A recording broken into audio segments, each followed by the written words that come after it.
ಕನ್ನಡ ನಾಡು, ಇದು ಕನ್ನಡಿಗರ ನಾಡಿ ಮಿಡಿತ. ಸಂಯುಕ್ತ ಕಿಸಾನ್ ಮೋರ್ಚಾ ಇಂದು ಅಖಿಲ ಭಾರತ ಮಟ್ಟದಲ್ಲಿ ಒಂದು ಪ್ರತಿಭಟನಾ ದಿನ ಅಂತ ಕರೆ ಕೊಟ್ಟಿದ್ದಾರೆ.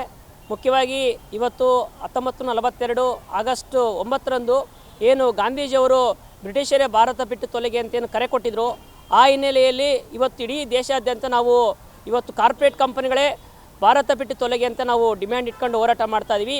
ಇವತ್ತೇನು ಕೃಷಿ ಸಂಪೂರ್ಣವಾಗಿ ಕಾರ್ಪೊರೇಟ್ ಕಂಪನಿಗಳಿಂದ ಸಂಪೂರ್ಣ ನಾಶ ಆಗ್ತಾ ಇದೆ. ಮುಖ್ಯವಾಗಿ ರೈತರ ಬೆಳೆಗಳಿಗೆ ಬೆಂಬಲ ಬೆಲೆ ಸಿಗ್ತಾ ಇಲ್ಲ, ಬೀಜ ಗೊಬ್ಬರ ದುಬಾರಿ ಆಗಿದೆ, ಸಂಪೂರ್ಣವಾಗಿ ರೈತರು ಇವತ್ತು ವಿಷ ಕುಡಿದು ಸಾಯುವಂಥ ಪರಿಸ್ಥಿತಿ ಬರ್ತಾ ಇದೆ. ಈ ಹಿನ್ನೆಲೆಯಲ್ಲಿ ನಾವು ಬಳ್ಳಾರಿಯಲ್ಲಿ ಸಂಯುಕ್ತ ಹೋರಾಟ ಕರ್ನಾಟಕ ವತಿಯಿಂದ ಎಲ್ಲ ರೈತ ಸಂಘಟನೆ ಒಕ್ಕೂಟ ವತಿಯಿಂದ ಇಲ್ಲಿ ರಾಯಲ್ ಸರ್ಕಲ್ ಹತ್ರ ಗಡಿಯಾರ ಕಂಬ ಹತ್ರ ನಾವು ಪ್ರತಿಭಟನೆ ಮಾಡಿದ್ವಿ. ಅದೇ ರೀತಿ ಕಾರ್ಪೊರೇಟ್ ಕಂಪನಿಗಳ ಒಂದು ಭೂತ ದಹನ ನಾವು ಇಲ್ಲಿ ಸುಟ್ಟಿದ್ದೀವಿ. ಈ ಕೂಡಲೇ ಸರ್ಕಾರ ರೈತರ ಬೇಡಿಕೆಗಳು ಈಡೇರಿಸಬೇಕು, ರೈತರ ಬೆಳೆಗೆ ಬೆಂಬಲ ಬೆಲೆ ಕೊಡಬೇಕು, ಬೀಜ ಗೊಬ್ಬರ ಸಬ್ಸಿಡಿ ಕೊಡಬೇಕು, ರೈತರ ಸಾಲ ಮನ್ನಾ ಮಾಡಬೇಕು. ಇಂಥ ಹಲವಾರು ಬೇಡಿಕೆಗಳ ಜೊತೆಗೆ ವಿದ್ಯುತ್ ಮಸೂದೆ 2023 ಏನು ಕೇಂದ್ರ ಸರ್ಕಾರ ಅದನ್ನು ವಾಪಸ್ ತಗೊಳ್ತೀವಿ ಅಂತ ಹೇಳಿದ್ರು, ಇದುವರೆಗೂ ವಾಪಸ್ ತಗೊಂಡಿಲ್ಲ. ಇನ್ನು ಮುಂದೆ ವಿದ್ಯುತ್ ಕಾಯ್ದೆ ಏನಾದರೂ ಖಾಸಗೀಕರಣ ಆದರೆ ಸಂಪೂರ್ಣ ರೈತರಿಗೆ ಇವತ್ತು ಕಷ್ಟ ಆಗುತ್ತೆ. ಈ ಒಂದು 2023 ವಿದ್ಯುತ್ ಮಸೂದೆಯನ್ನು ವಾಪಸ್ ತಗೋಬೇಕಂತೇಳಿ ಈ ಸಂದರ್ಭದಲ್ಲಿ ಆಗ್ರಹಿಸಿದ್ದೀವಿ.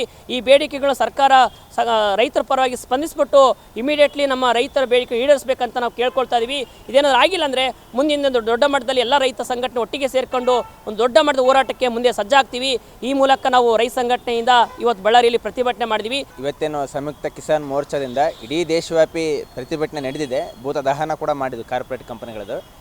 ಈ ದೇಶದಲ್ಲಿ ಯಾವುದೇ ಸರ್ಕಾರ ಅಧಿಕಾರಕ್ಕೆ ಬಂದರೂ ಕೂಡ ಈ ಕಾರ್ಪೊರೇಟ್ ಕಂಪನಿಗಳಿಗೆ ತಕ್ಕಂತೆ ಏನು ಬೇಕೋ ಅಂಥ ರೂಲ್ಸ್ ಮಾಡ್ತಾ ಇದ್ದಾರೆ. ಇತ್ತೀಚೆಗೆ ಕೇಂದ್ರ ಸರ್ಕಾರ ಜಾರಿ ತಂದಿರತಕ್ಕಂಥ ಕೃಷಿ ಕಾಯ್ದೆಗಳ ವಿರುದ್ಧ ದೆಹಲಿ ಗಡಿಗಳಲ್ಲಿ ಏನು ಅಭೂತಪೂರ್ವ 13 ತಿಂಗಳು ರೈತರು ಹೋರಾಟ ನಡೀತು.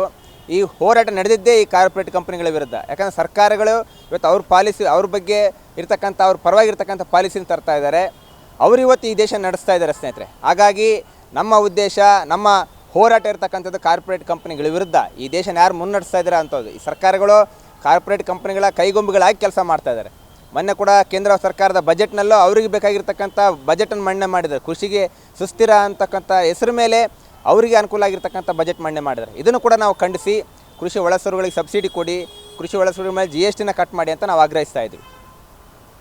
ನೀವಿನ್ನು ಕನ್ನಡ ನಾಡು ವಾಹಿನಿಯನ್ನ ಸಬ್ಸ್ಕ್ರೈಬ್ ಮಾಡಿಕೊಂಡಿಲ್ವಾ? ಈಗಲೇ ಸಬ್ಸ್ಕ್ರೈಬ್ ಮಾಡಿ, ಬೆಲ್ ಐಕಾನ್ ಅನ್ನ ಒತ್ತಿ ನೋಟಿಫಿಕೇಶನ್ಗಳನ್ನ ಪಡೆಯಿರಿ.